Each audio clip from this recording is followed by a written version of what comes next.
Sudah terlihat ada upaya dari Karan Jokowi untuk melemahkan oposisi dengan Pilpres yang akan datang nanti untuk melemahkan calon oposisi, maksudnya Anies. Apa sih kira-kira yang dikhawatirkan dari Anies ya? Bisnisnya akan terganggu. Semata hanya karena bisnis ya? Iya.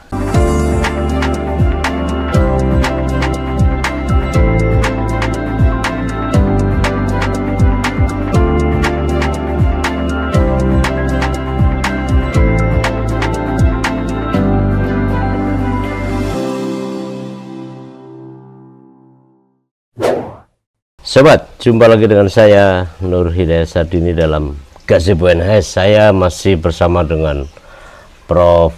Ward Barenscott. Beliau adalah guru besar perbandingan antropologi politik di Universitas Amsterdam, sekaligus juga adalah peneliti di GITLV. Betul. Ya. Leiden, negeri Lembaga Belanda. Penelitian. Pak Wat, thank you banget ya atas kehadirannya. Pak Wat, saya akan membincangkan gitu ya soal kemunduran demokrasi di Indonesia. Semua orang, para ahli, lembaga-lembaga demokrasi baik skala nasional. Nasional itu ada IDI, Indeks Demokrasi Indonesia juga hampir sama. Lalu The Economist juga begitu, apalagi lah ya, Human Rights Watch juga begitu. Apa korelasinya dengan di Indonesia, Pak Wat? Ada tren internasional tentang kemunduran demokrasi. Jadi, in banyak negara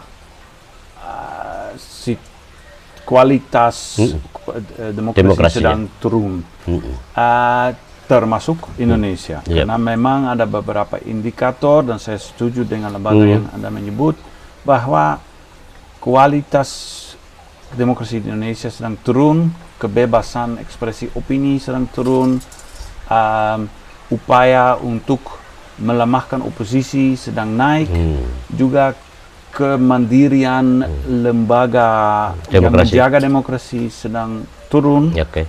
Jadi ada beberapa tren seperti itu yang bikin khawatir. Tapi memang ada beberapa hal yang bikin khawatir, dan kemunduran demokrasi ini sudah bisa ada dampak jelek untuk kinerja pemerintah. Kalau paling menonjol dari indikator tadi apa, khusus kasus Indonesia, Pak? Mungkin saya mulai dengan kemandirian lembaga negara. Karena ada beberapa negara yang harus independen untuk menjaga kualitas kinerja pemerintahan, tapi justru untuk menjaga kualitas demokrasi. Salah satunya KPU.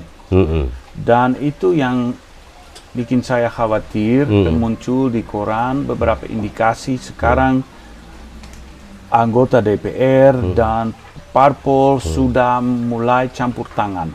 Maksudnya sudah punya orang yang bisa dipengaruhi, yang tidak bisa bekerja secara mandiri dari kepentingan politik. Dan itu hal yang memang sangat dikhawatirkan, karena akibatnya nanti hasil pemilu nanti bisa dianggap tidak fair, tidak baik, dan itu risiko penting. Tapi salah satu lembaga lain yang juga sudah sejak lama sedang diserang itu KPK. Yang dulu memang salah satu sukses KPK dulu bunga reformasi, ya, itu memang hal yang orang KPK dirayakan di mana-mana di dunia, karena orang di negara lain menganggap wow, KPK memang luar biasa hentikan atau mengurangi korupsi di Indonesia. Yang terjadi setelah undang-undang revisi KPK itu memang cukup merisaukan, cukup sedih, karena ada cukup banyak indikator bahwa sekarang komisioner KPK tidak mandiri lagi. Mereka merasa harus patuh dengan bos-bos politik. Tidak seperti dulu ya? Tidak seperti dulu. Saat itu kalau ada indikasi korupsi, orang pun mereka berani menganggap orangnya. Sekarang termasuk saya kira hari ini di koran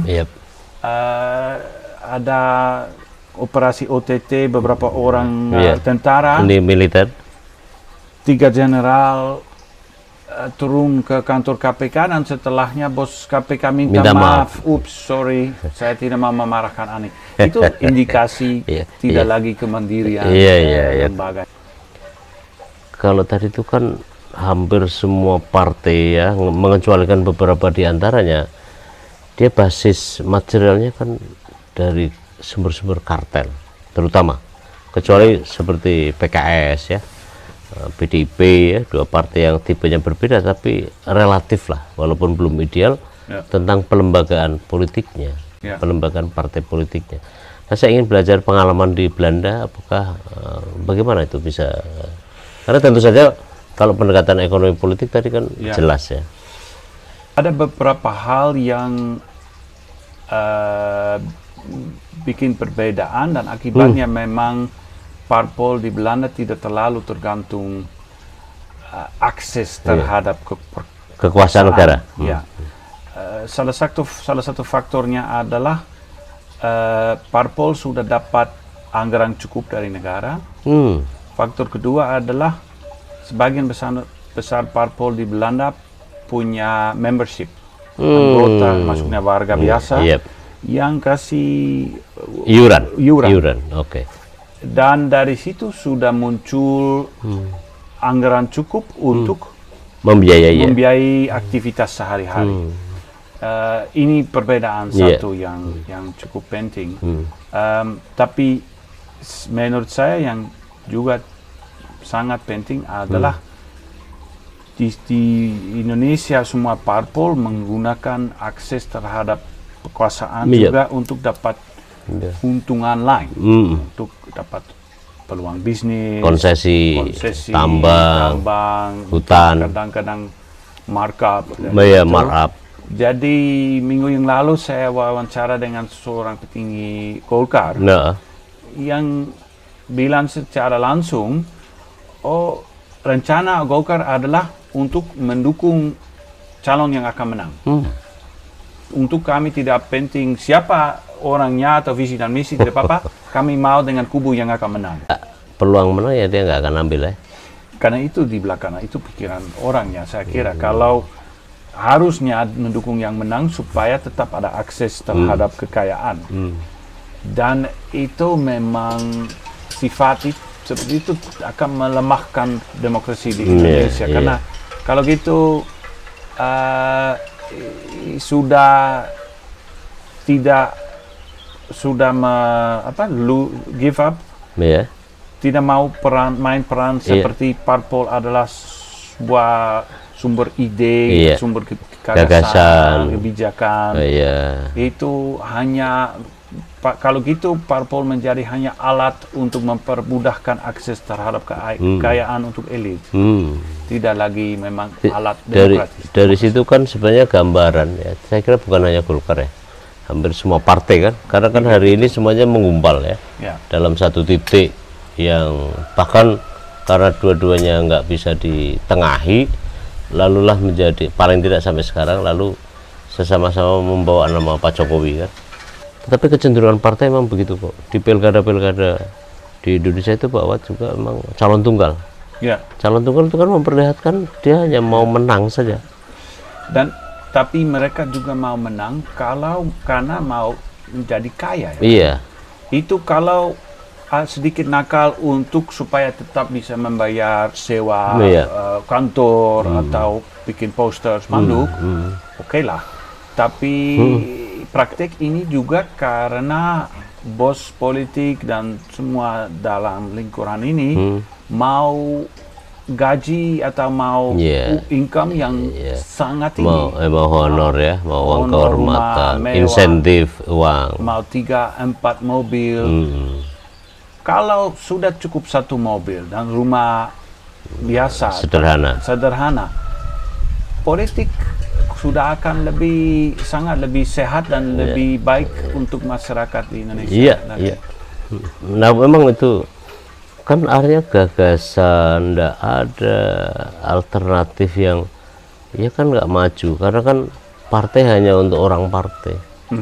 Padahal kan tujuannya kan partai untuk masyarakat, untuk negaranya kan. Nah itu yang tampaknya ada, sehingga ya itu tadi. Tapi memang problem juga Pak Wawan, karena hubungan antara partai dengan massa, ya, dengan pendukungnya itu memang nggak terputus setelah pemilu. Benar. Dan memang juga tidak ada tawaran, tidak ada tawar-menawar yang baik, bahwa kalau Anda sebagai pemilih mau milih parpol yang beda, yang tidak ikut dalam kartel atau dalam praktek politik begitu, tidak ada banyak pilihan. Tapi termasuk Partai Demokrat, kalau mereka dapat bakal mereka berkuasa praktek yang sama. Jadi kalau mau pilih sesuatu yang berbeda, yang mana? Itu akibat sistem politik sudah naikkan struktur insentif. Akibatnya semua parpol mau ikut dengan politik akses terhadap kekayaan negara itu, dan itu ya bikinnya sulit. Tadi Pak, kalau di Belanda partai dibiayai juga oleh negara ya, dari anggaran negara ya, di samping tadi iuran dari anggotanya. Kalau di Indonesia kan tambah lagi tadi tuh, masih masih mau juga mengakali kadang-kadang ya terhadap, kan banyak yang ditangkap oleh KPK pada waktu-waktu yang lampau ya, walaupun sedikit lah sekarang. Artinya kan itu kan jadi andalan untuk operasi dia, untuk Pak Wat tadi sampaikan, jadinya high cost politik, karena emang hanya untuk modal seperti itu, mahar untuk kampanye dan seterusnya. Nah, apakah juga dalam perbandingan di Belanda misalnya Pak Wat, partai itu ya kan sekarang kan parlemen Pak ya, parlemen itu kan lebih dinamis ya. Ada kan misalnya kayak di Filipina, Pak Wat mengamati Filipina? Sedikit. Iya, artinya kan sebenarnya ada kemandirian juga, walaupun sana itu hampir sama ya, Praktek sangat mirip ya. Apalagi kemudian sana local postman jauh lebih kuat. Iya kan? Ada beberapa keluarga yang sangat kuat. Sangat kuat ya. Tapi kan tetap jalan aja Pak Wat. Apa masalah lalu kemudian di Indonesia dibandingkan dengan Filipina misalnya? Nah ya, saya kira di beberapa sifat yang sama di sana juga ada pola oligarkis di sana. Orang kaya muncul dan orang biasa biasanya tidak. Dan politik di sana juga terdominasi dengan dari kepentingan ekonomis. Tapi ya ada perbedaan juga. Di sana memang kekerasan yang cukup umum juga. Itu yang hal baik di Indonesia tidak terlalu. Setiap kali pemilu selalu ada korban. Dalam jumlah yang tidak sedikit kan. Andai kata ada dua pasangan calon kandidat, apakah misalnya tidak menjadi indikator untuk gitu ya terhadap demokrasi yang lebih baik? Nah ya, masih harus lihat ya. Mungkin salah satu calonnya akan memunculkan program kebijakan yang memang inovatif dan baik dan menarik, dan tidak hanya saya melanjutin kerja Jokowi. Jadi itu tetap mungkin karena orang mau sesuatu yang baik.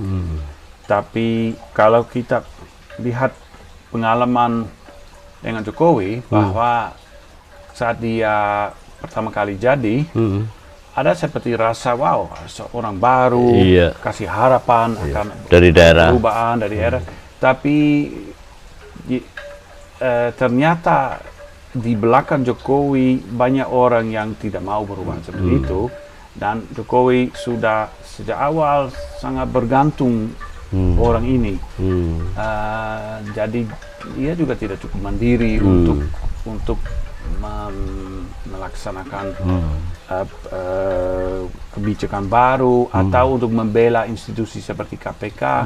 Jadi mereka ikut dengan keinginan orang lain, menurut saya, atau Jokowi ikut. Ya, tapi menurut saya salah faktor yang menarik juga yang relevan adalah faktor orang mau tetap di politik. Itu profesi yang bukan untuk 4 tahun atau 8 tahun. Itu dari kalau masih muda sampai tua atau mati. Kan? Dan di situ terus ya? Ya, nah ya, yang menarik justru itu bikin pikir tentang hal ini karena di Belanda kabinet baru turun, akan ada pemilihan umum lagi, dan yang lucu adalah banyak orang politik mundur diri, bilang saya tidak mau lanjut, jadi tolong pilih yang lain. Dan itu bukan karena mereka sangat moralitas tinggi atau itu, tapi menurut saya itu terkait sifat ekonomi juga. Mereka yang termasuk Perdana Menteri Rutte dan beberapa menteri lain, mereka tahu bahwa saya bisa dapat posisi baik lain di tempat lain, di perusahaan atau di lembaga negara. Jadi ada alternatif. Dan itu kembali ke diversifikasi ekonomi. Kalau ekonomi kasih banyak tempat yang baik, kompetisi politik tidak akan begitu panas lagi. Karena orang akan merasa, oke, saya bisa di politik, saya bisa ke tempat lain. Di sini saya kira termasuk Jokowi, memang walaupun dia sudah jadi presiden, orangnya juga tidak mau pensiun. Dia masih mau kali ketiga. Tetap ada kali ketiga atau minimalnya mau ada kekuasaan. Dilanjutkan oleh penggantinya. Lewat penggantinya atau anaknya mau muncul. Dan salah satu alasannya itu juga menurut saya terkait ekonomi. Karena tidak ada begitu banyak posisi alternatif yang begitu menarik dari sisi ekonomi.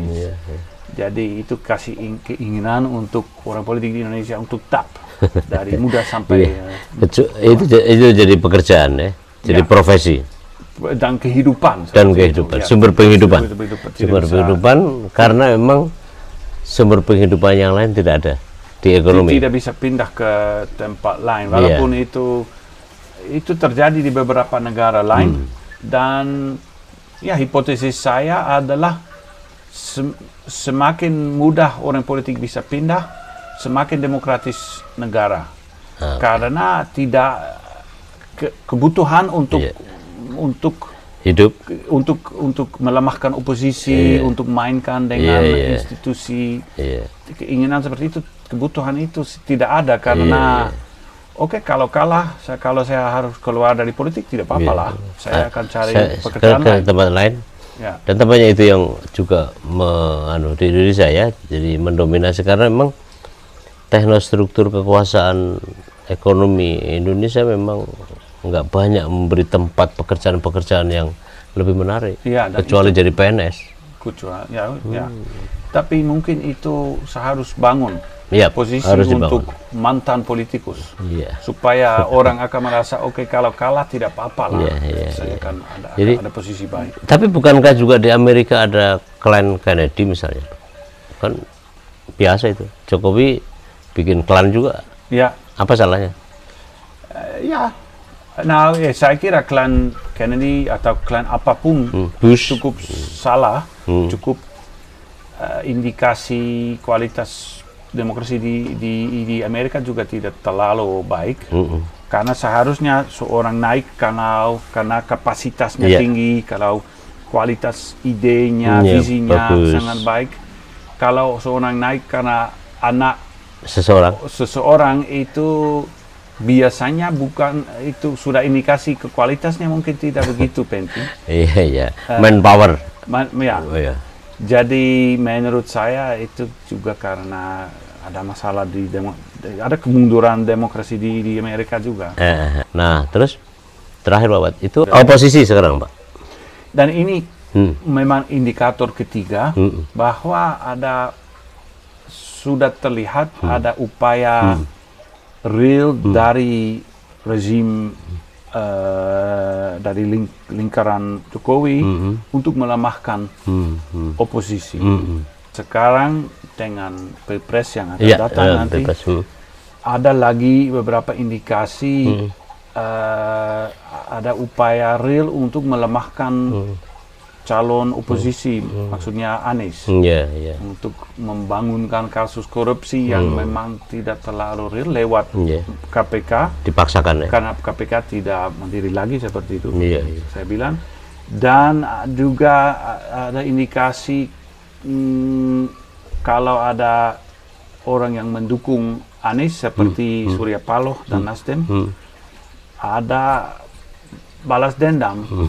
Mereka sedang bisnis, Surya Paloh sedang rugi akibat dukungan ini. Itu hal yang memang tidak demokratis. Seharusnya orang bebas untuk mendukung siapapun, ya, supaya ada alternatif, ya. Dan itu penting, ya, memang ada alternatif, ada oposisi yang real. Kalau gitu kan memang itu problem besar, Pak Wat, di Indonesia, karena formasi kekuasaan itu tampaknya menggumpal, ya, dalam satu titik di kubunya Jokowi. Pak Wat istilahkan tidak ada pilihan lain karena hanya ada jus stroberi dan jus stroberi. Itu risiko yang cukup besar nanti di Pilpres kalau warga pemilih Indonesia bisa milih, ada pilihan di antara Ganjar dan Prabowo. Ini dua calon yang muncul dari kubu yang sama, dari kubu Jokowi, dengan tawaran kebijakan yang cukup sama juga, dan yang mewakili kepentingan ekonomis di belakang kubu ini. Jadi siapa menang, Ganjar atau Prabowo, kartel politik yang teruntungkan, ya, mereka tetap menang. Untuk kartel yang berkuasa sekarang, tidak, mereka Ganjar dan atau Prabowo tetap senang. Kalau Anies ini, Anies memang cukup calon oposisi sekarang. Yang kelihatan, ya. Yang kelihatan, orang masih calon oposisi, dan saya kira itu alasannya mengapa kubu Jokowi memang berupaya untuk melemahkan posisinya, karena mereka tidak mau ada calon yang memang oposisi yang muncul. Apa sih kira-kira yang dikhawatirkan dari Anies, ya? Saya kira yang mereka khawatirkan adalah pokoknya mereka khawatir bisnisnya akan terganggu. Semata hanya karena bisnis, ya? Iya, saya kira ada beberapa hal. Justru juga Jokowi dan beberapa orang mau IKN, proyek besar, IKN yang mau lanjut.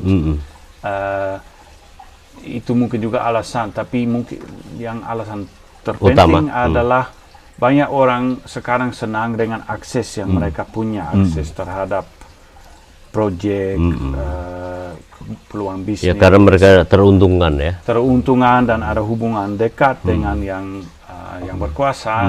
Jadi situasi enak untuk mereka, dan mereka takut kalau Anies menang akan muncul peluang untuk elit ekonomis lain yang akan memanfaatkannya.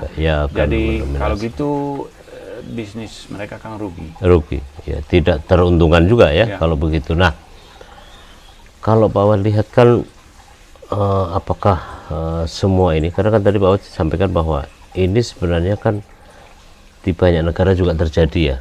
Tapi saya ingin dapatkan gambaran dari pandangan dari Pak Wat itu adalah tentang bagaimana cara keluar dari kemunduran ini, untuk mempercepat atau keluar dari kemunduran demokrasi ini, lalu menjadi demokrasi yang mendekatilah menuju pada keadaan yang lebih baik.